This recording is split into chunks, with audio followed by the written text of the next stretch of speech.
am Pat Soldano, president of Family Enterprise USA. We promote generationally owned family businesses in the United States and their lifetime of savings. I'm very pleased to have with me today David Ellen. David has a very interesting background and interesting family business. He is a retired entrepreneur, business owner, and CEO. He started from very humble beginnings as an apprentice welder and boilermaker for the premier medical company of South Africa, and worked his way up through the company to become general manager and a board member at the age of 28, and ended up with 1,210 employees. In 1988, for the safety of his children and his wife, Cheryl, and his young children at the time were aged 6, 9, and 10, he immigrated from South Africa to the United States. David acquired a bankrupt Case construction machinery dealership and started Ellen Equipment Company in Albuquerque, New Mexico. Under David's leadership, the company grew to 365 employees and went from 1 million in revenue to 56 million in revenue. In 2008, David sold the company. So now, David, give us a little bit more background on the company, and the organization and the employees and the whole story. Pat, the beginning is we arrived in Albuquerque, New Mexico as new immigrants, and I didn't have a job and didn't have a business. I found these machinery products, which I was familiar with due to my background. And so I started the company from scratch with basically 4 of us. And I knew that to give great service to customers was my #1 criteria. I knew I had good products, but I needed to differentiate myself from any competitors who'd been in the business for many, many years. So I started with the employees, and from day one, we started with a motto: we are not #1, you are. So we were clearly telling the customer, it wasn't about us, it was about the customer. And every piece of paper we had, whether it was a calling card, an invoice, or a quotation, everyone had, we are not #1, you are. And when I trained the salespeople and our service people to ensure that that's what they got, that we felt that they were the most important. So I employed people with experience as well as people without experience, because I felt that I could differentiate by having my people advocate for this new business, as opposed to trying to say, well, we had come from another state or another company, and that we were a fresh new start. We couldn't hide it because we were fresh and we were new. So from the 4, then I was keen to get mechanics, because mechanics were difficult to come by. And I hired 2 mechanics that I said, look, you are part of this enterprise, and every machine that you fix, you give the customer a review of his machine and why you did what you did, which was very unusual, because normally you just give them the bill and say, please pay it. And that paid off enormously well, because then once we hired a field mechanic, well, we didn't have a big population, so we sent them out and they would fix a machine. Well, they might drive 3 or 4 hours to get to the machine. They would repair it in 2 hours, and then they would drive back. And I said, don't drive back. Go and have a look at other customers in the area, and you tell them about us. You tell them what we are. And it was amazing to empower those mechanics who had never been called on before to represent their company, what they did and how they really helped build our business. And that's how we were able to grow from those beginnings with just 4 of us, that within a period of 8 years, we had grown up to nearly 360 people. And we were out of 8 different locations. And each one of them, every single one, I trained those people in the same philosophy. We weren't number one, you were. We had obviously, we had an enormous growth, which required capital and cash, because machinery business is a very capital intense business. Well, I had to train our people that you had to sell to customers who could pay. The industry average was 150, 160 days before you paid. I said, I can't afford it. Our accounts receivable were 23 days.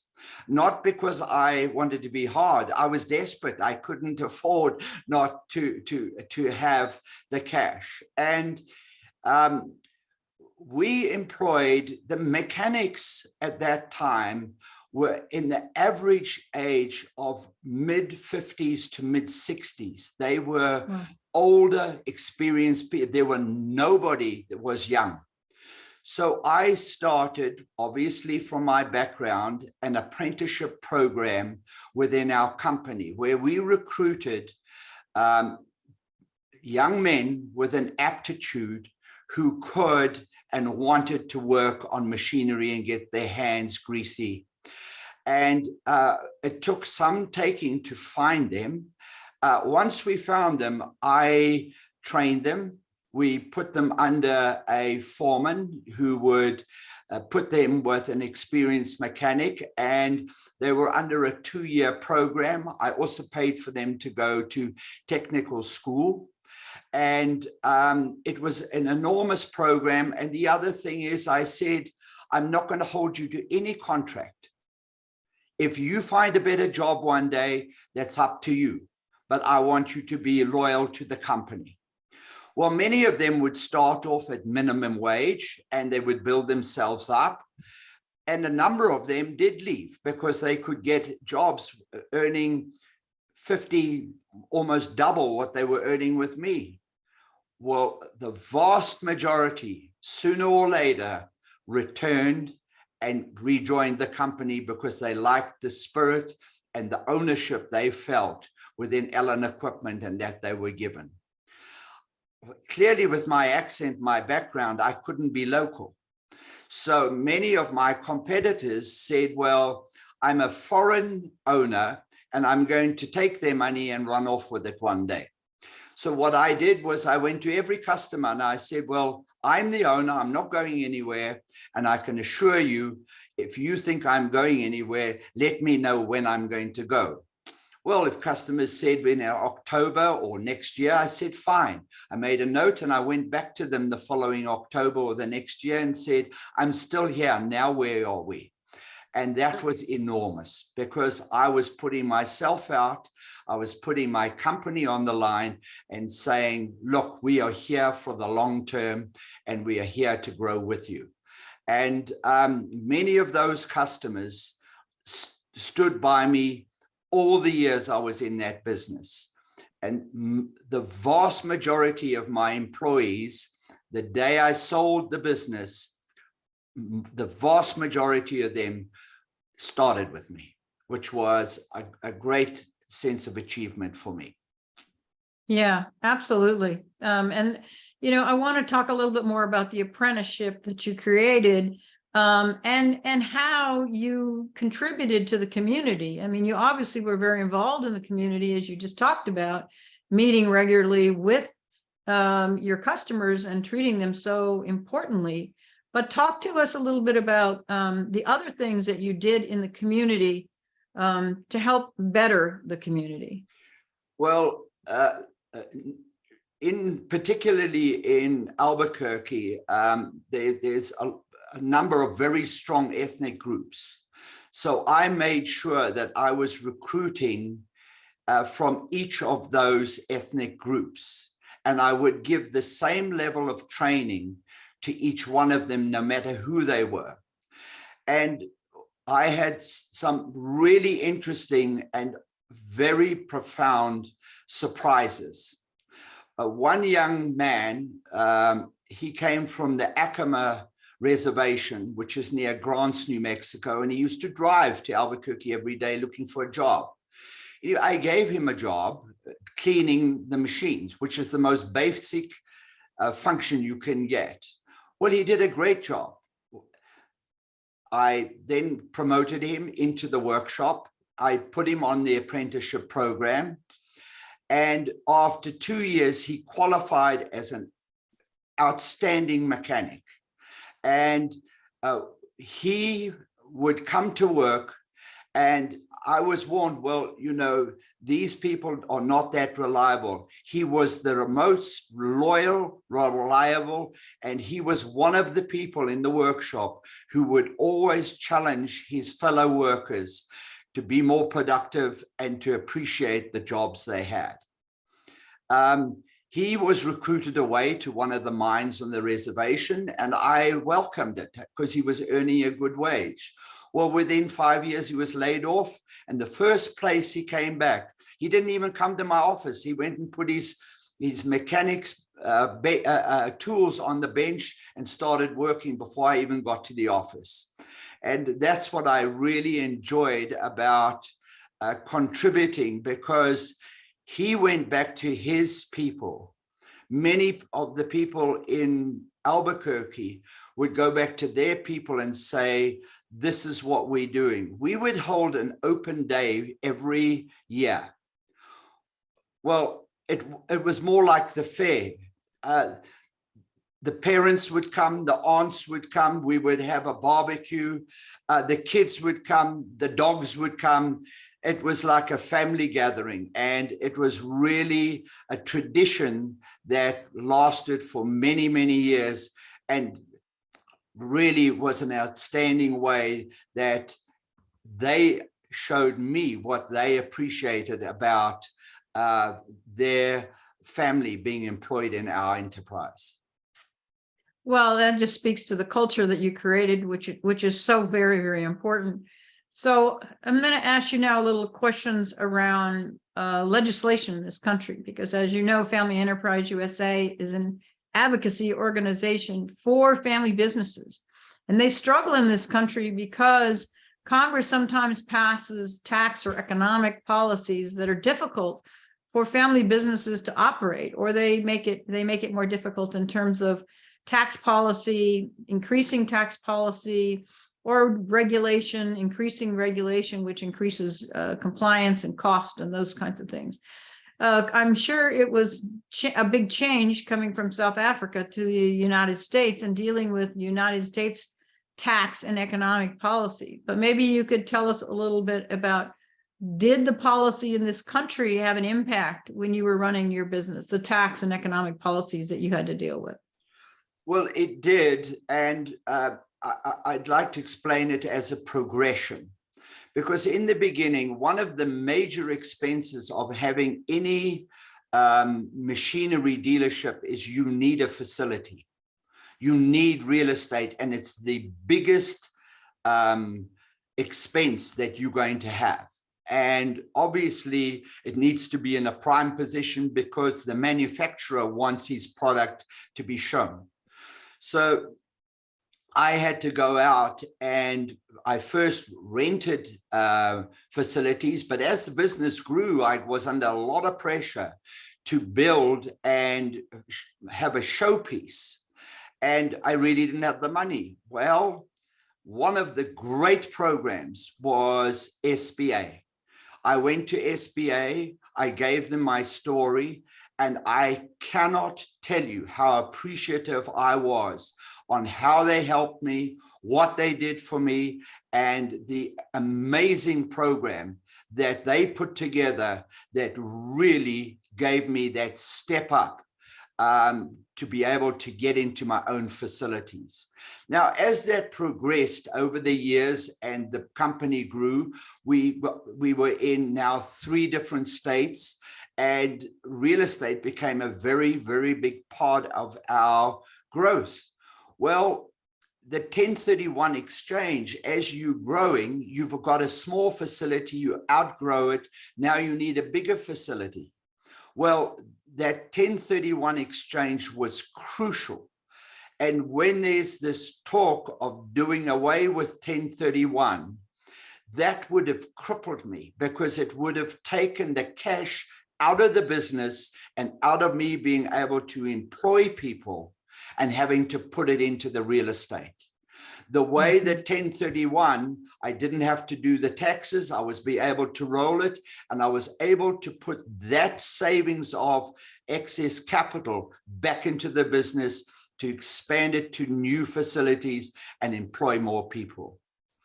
I think the